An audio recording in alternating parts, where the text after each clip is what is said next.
What's good, and welcome back to Swish's Hits and Kicks. I am the host, in case you don't know, Richard Carrion. We are here with episode 20. Yeah, we back again, episode 20. It's been a little bit. It's been about a week. Real life's hitting. Just some things going on. But we're back, man. We got a lot to talk about today. I want to catch up on the NBA free agency. That's what I'm really here to talk about. I'm here to talk about some UFC too. And the day that we're recording right now, it is July 4th. Happy birthday, Grandma. It's my grandma's birthday on the 4th of July. That is when we are recording. That is not the only time it's proud to be an American, but we are American. It's a little red, white, and blue in this room today. And that's all good with these lights because we all about the lights. If you know me, you know what I'm saying. But let's hop right in. Let's stop messing around. Let's talk about some NBA free agency because there's a lot going down. Let's start off with what I think is the biggest thing so far on NBA free agency since it hit last Sunday. It's been a little over a week. Or it's been about a week. Not even a week. Like 4 days. Your boy's tripping. I told you, got a lot going on. Paul George leaving the Clippers and heading to the East, baby. He's going to the Sixers. I'm not going to lie. I thought, because it was well known that Paul George was looking for a big contract, at least a 4-year deal. I assumed that he was going to stay in the West. The Warriors, which I thought was a terrible deal, like Clippers, why would you trade within not even just your own conference, but your own division? But trade to the Warriors, right, who are just up north, or like any other team like that. Sorry, thirst, you know. But the Sixers came calling once the Clippers decided against giving Paul George what he wanted. I found that very interesting in many different ways. I guess of their big three, between Paul George, Kawhi Leonard, and James Harden. I can't call it a four. Russell Westbrook isn't like MVP Westbrook anymore. You would say that Paul George, if everyone's healthy, you might put him as the number 2 behind Kawhi because Kawhi has won championships. He led Toronto in that amazing one season. And Paul George would be 2 and James Harden would be 3. But if you just want to go based off the time they've been at the Clippers, Paul George has been 1. Harden's really been 2. And Kawhi has been 3 because Kawhi is arguably the most injured superstar of all time. I hear Stephen A. Smith say these takes, but he's not lying. Like, Kawhi Leonard doesn't play basketball often. It's just weird to me. Amazing skills. All the talent in the world, and he just doesn't play often. But Paul George heading to Philly re-signing Tyrese Maxey to a huge deal too. Now they have a 3-headed monster that is ready to take on the East. If Joel Embiid can stay healthy, all season, they should win the East. I'm saying it now. Philly should totally win the East. Based on Joel Embiid staying healthy, they should win. Honestly, with them having 3 big players, Tyrese Maxey had a breakout season. I would start giving him a little bit more of a role and let the vet guys, even though they're not all old, I think Paul George is the oldest one out of the 3, start letting Maxey, though, kind of control where the game goes for them.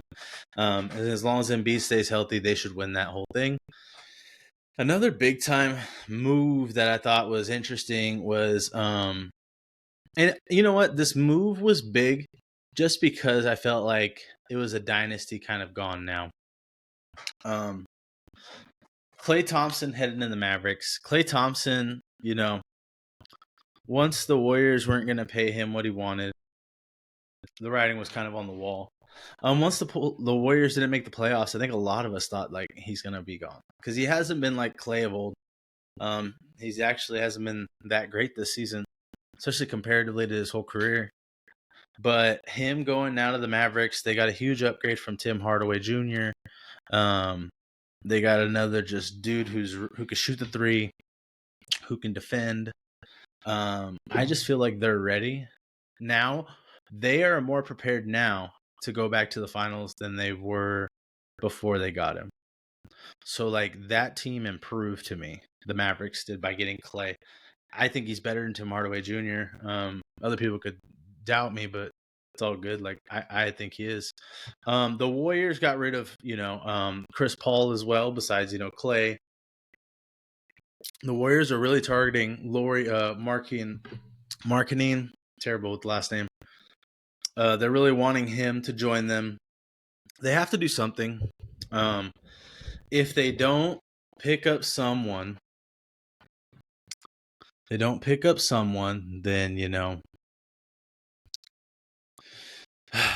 I don't know about the Warriors. And thinking about my Sacramento Kings, there's actually talk that we could get Lauri Markkanen from the Jazz as well. And I think that would be wild. There's actually a big talk, and I know a lot of Sacramento Kings fans might not like it, but the Jazz would be entertained by trading him to the Kings for a Keegan Murray, Kevin Herter type of deal. And if they want to win now, if I'm the Sacramento Kings, I do that. I do that. I do the deal. I think that their front court with him and Sabonis will just be even better. You still have Barnes, you still have Fox, Malik Monk, Devin Carter, right? Keon Ellis, who really picked it up. You have a good rotation. So if I'm the Kings, I do it. The Thunder got better. They got rid of Josh Giddey and all that baggage, and they got Chet Holmgren some help. Chet Holmgren, I don't know how the hell he was a center. The guy weighs 100. Looks like he weighs 190 pounds. So like move him down to power forward and let's get someone else. Let's get Isaiah Hartenstein from the Knicks. Boy got paid. He's only 26. He can be center. And the NBA is kind of moving back a little bit to having a couple bigs in the lineup. Like there's a lot of teams right now that have some big dudes as both power forward and center. The Celtics won. They had Porzingis and Al Horford. The T-Wolves, who I thought was going to go to the finals, they had Gobert and Towns. But then now you got Hartenstein with Holmgren. You got Bam Adebayo with Khalil Ware. You got the Grizzlies, right? The Wizards, the Trailblazers. A lot of these teams are trying to get that the two bigs, on the lineup. And I think that's smart because everyone's just trying to play a small ball. But if you can wear them down, man, you're going to, especially in a 7-game series, I think it's the best way to go. I will say, the Sixers, though, they lost Tobias Harris, and, he's been such an all-star. It's crazy, and I feel bad because, I feel like I'm going to crap on this guy, but I'm not. I'm actually jealous, of him on the way. Tobias Harris has to be the smartest basketball player of all time. Tobias Harris is, by the time his career is over, he's going to have well over $300 million. Never once made the all-star team, never sniffed it. So, I don't know. I just find it interesting. The Nuggets really haven't done much. I'm really surprised. They lost Caldwell Pope, and they haven't made much moves. The reported move that the Nuggets might make is they might get Russell Westbrook. A lot of people are upset about that. But it is what it is. Westbrook, someone's going to sign Russell Westbrook. Okay? Because he could still be a little spark for a team. So, I don't know. That should be really interesting. Chris Paul went to the Spurs. I think that's a perfect fit for him. Chris Paul heading to the Spurs, man, that's really good for Wemby. Wemby to have a vet point guard like that, really good for Wemby. There's still some free agents out there that I'm surprised aren't gone yet, but they will be here soon. You got Malik Beasley still on the board, Patrick Beverley. It's tough, though, Patrick Beverley. I think he brings really good defense. But attitude, someone's going to get Miles Bridges. Who it is, I don't know. Let's see. Spencer Dinwiddie. Someone's going to get him. Markelle Fultz. The big one, I'm surprised. Well, you still got Kyle Lowry, I guess you can pick up too. Lonnie Walker. The big one to me is DeMar DeRozan. I'm really curious where DeMar DeRozan's going to go. DeMar DeRozan is down for a 1-year deal. All right. There's been talks of plenty of teams to do a sign and trade so he can get a bigger contract. It's just wild to me that he hasn't been moved yet. I mean, the Bulls seem like they're kind of imploding their team, which I don't blame them. Like, I would too, especially if you're not going to be one of the top teams in the league. DeMar DeRozan was like 17th in points per game. Consistent score. If I'm a team that needs scoring bad, I'd get DeMar DeRozan. It wouldn't be wild to me to see like the Lakers get DeMar DeRozan. The Miami Heat would benefit really well from getting DeMar DeRozan. So I could see DeMar DeRozan being somewhere by Saturday. Like, not by Saturday. I'm recording this on Thursday. But I'd say this time next week he's moved to a new team. Let's see. What else can we talk about? Basketball's, this free agency is interesting. It's going to only keep heating up. I'm really interested to see how it goes. And we'll stay on topic, obviously, about it throughout this summer. And let's talk about, because, we haven't went over it since it happened, is UFC 303. Excuse me. International Fight Week card. I went over all the bouts, but let's talk about them in depth a little more. Let's see. Right here. Let's go. Let's see. Let's start from the bottom. Ricky Simone, Vinicius Oliveira. Vinicius got the win. His name's sick.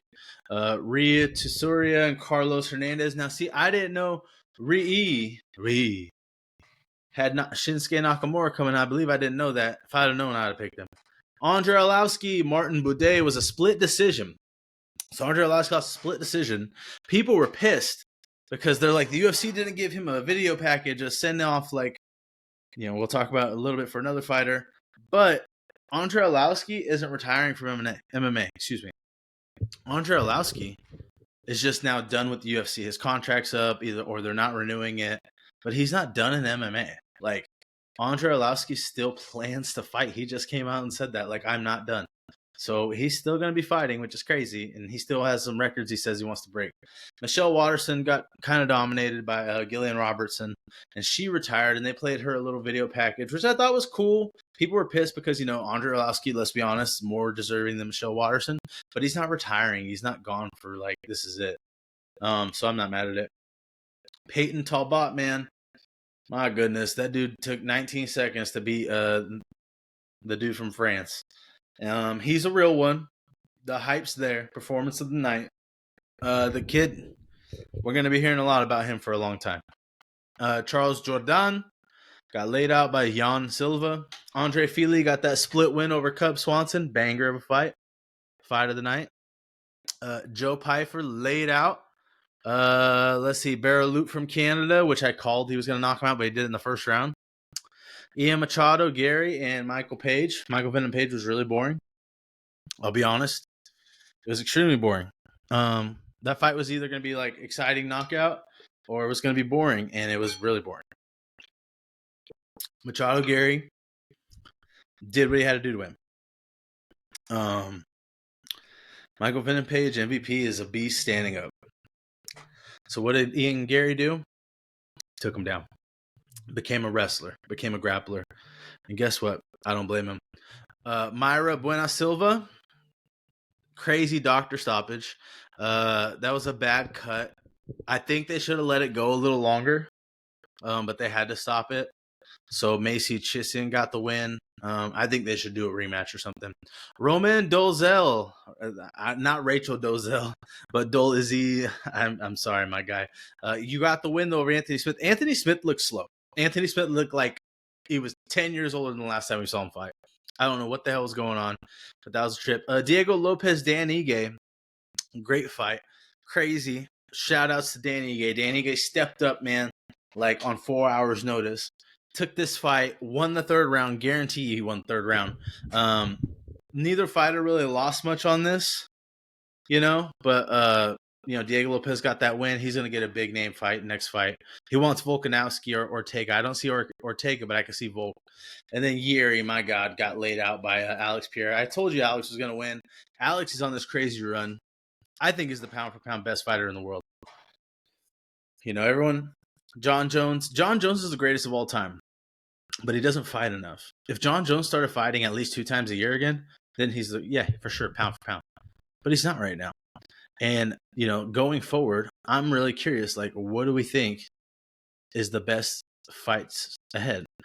If you look at Alex Pereira, he has Ankalaev, who's pretty much the number one contender for light heavyweight.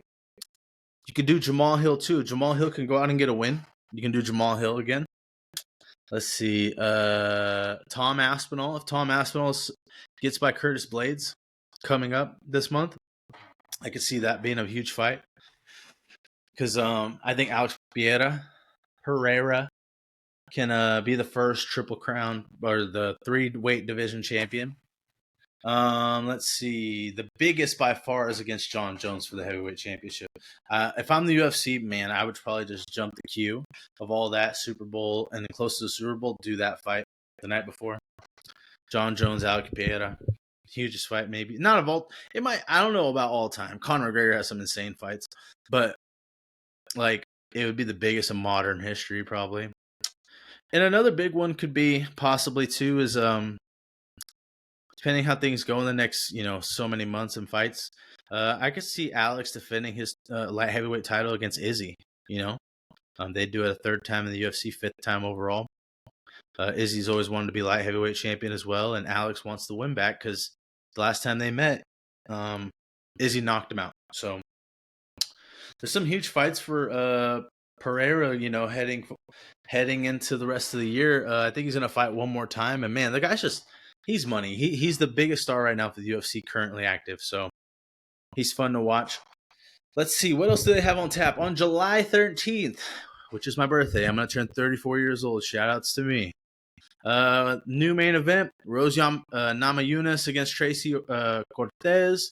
I think Tracy's going to pull the upset off. I think it's like a new era. People want her to win because it's a new face. You got Drew Dober, Mike Davis, Santiago Ponzinibbio, Muslim Salikov from Russia. And to be honest, looking at the rest of the card, man, it's going to be a tough card to sell. I think that's not even at the Apex. That's at the Ball Arena in Denver. I don't know about that. I think they should. That's in 10 days. I don't know. I don't think that's going to do that well ratings-wise. If I don't watch it on my birthday, probably not going to happen. It's all good. Let's see. The next fight after that will be at the Apex. You got Amanda Lemos, Vernia Jandiroba, and I'll be honest, and this is what I'm talking about. If they combine these two cards with all the top fights, it would be a better card. Would it be a huge headline card? No. And this is on July 20th. See that back to back. If they just did that, it would be a bigger, way better card. And then finally, we got on July 27th, UFC 304. Big card. Let's go over the main card, though. The main card's worth talking about. No offense to everybody else, but, I mean, the main card is money. Let's go right here. Yep. All right, Arnold Allen against Giga Chikazi. Big-time featherweight fight. Then you got Muhammad Mokaev against Manel Kape. A big flyweight bout. Winner probably gets title shot, I'd assume. Big lightweight bout, especially overseas in the UK. All right, we got Bobby Green, who's a beast, who's so fun to watch, man. Just beat the hell out of Jim Miller at UFC 300 against Paddy Pimblett. Paddy the Baddie. Paddy Pimblett is huge in the UK. He's like Conor McGregor over there in England. And this is like his biggest fight, I'd say, since. If he can finish Bobby Green, now he's going to get harder competition, but he's also going to be a bigger star, and here it is. Then the co-main event is actually a heavyweight interim title. It is Tom Aspinall versus Curtis Blades. Aspinall is the favorite, but the last time they fought, Curtis technically won because Aspinall got injured very early. Honestly, like you kind of hope that Aspinall wins because he already has this little thing going on with John Jones. Curtis Blades is a monster fighter. Always loses though when it's like the big shot. Not the most personality, but he is hella good. Like, honestly, I think he's a tougher matchup for John Jones than Aspinall. And then we got Bilal Muhammad versus the champ, Leon Edwards from welterweight. This is like right in the middle fight. Leon Edwards is the favorite. It's his home country. But to be honest, I want to go against the grain. I think Bilal's going to win. I said it out loud. Bilal Muhammad, I think, will beat Leon Edwards. All right. There you go. That's your UFC talk. Let's see. Closing out, since this is 4th of July, I'm just thinking of what songs, hit on 4th of July, just make us feel a little something in the chest. And I think all of us already like that Bruce Springsteen, right? Born in the USA. I was born in the USA. Let's see. What else? Oh man, little Ray Charles. We got some Ray Charles over there. America Beautiful. You know what's crazy about that song? I didn't know anything about it. I'll be completely honest with you. Until I was a kid, I'm a kid and I'm watching The Sandlot. And it's during the 4th of July. They're playing baseball while the fireworks are going for some reason. And I was just like, oh man. America! America! Yeah, dude. Let's see. Little John Denver, Take Me Home, Country Roads. Country Road, take me home to a place I belong. Let's see, what else? Bye, bye, Miss American Pie. Drove the Chevy to the levee, but the levee was dry. Let's see, what else? What else should we be singing on 4th of July? Everybody was surfing USA. Old boy Lee Greenwood saying "God Bless the USA." Man, that's a hard song to sing. I couldn't sing it, even joking around probably, but that's a great song. That's a pump you up kind of song. Living in America, James Brown's a sick one. The Rocky Four helped that one. Let's see what else. American Idiot, Empire State of Mind, and then we got that new hit, Party in the USA, little Freebird. Some people think Freebird is like a patriotic song. It kind of is. I think some people just have a bad take on it, because it's Leonard Skinner. They might think something else. But that's it. That's the episode. Hit us up on all social media. Okay? We're at Swish's Hits and Kicks on everything. SHK Pod on X. I'm going to be posting a little more on X, and this should be going up on Friday. So when you're listening to this, it should be Friday, July 5th. Like I said before, happy birthday, Grandma. God bless the USA. Happy 4th of July. Love y'all. Hit it. Get it. Let's go.